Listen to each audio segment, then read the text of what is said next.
Healthy Lifestyle Crib presents 5 Signs You Have Terrible Boundaries.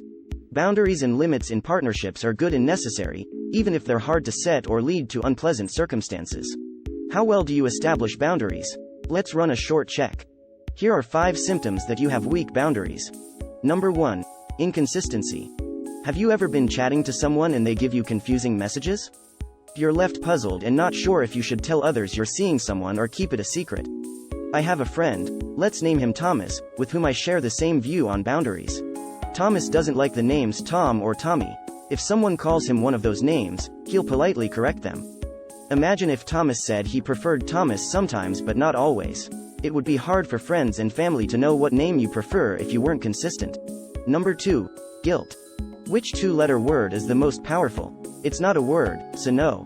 The word no can not only stop something from happening or going on, but it can also make you feel bad for saying it. Saying no makes us feel bad because we're prioritizing ourselves over others. No, it isn't. Let's look at some examples of bad limits.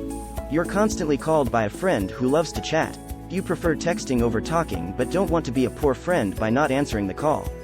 The question is, what do you do? Setting limits can help. For example, you could tell your friend that it's okay to call you on the weekend, but you can't talk during the week. In this manner, neither you nor your friend will feel awful about not returning their calls. Number 3. You need to be aware. Have you ever been really mad at someone for something they did but said, "I don't know why I'm unhappy, I can't help you"? Because of this, assuming that someone else knows what they did was bad is a dangerous assumption because everyone is brought up differently and what you were taught was wrong, unpleasant, or inconsiderate may not be the same for someone else.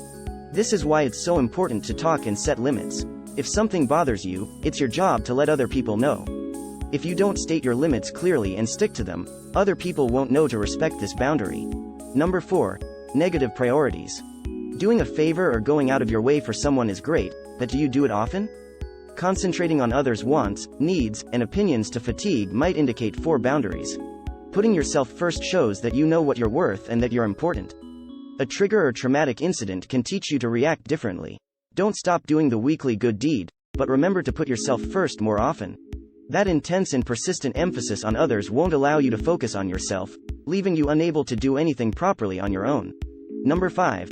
Indecisive. It doesn't matter who you are, nobody enjoys answering the question, "What would you want to eat?" Of course, I want to eat. But did you know that not being able to consistently answer questions like this could be a sign that you have 4 boundaries?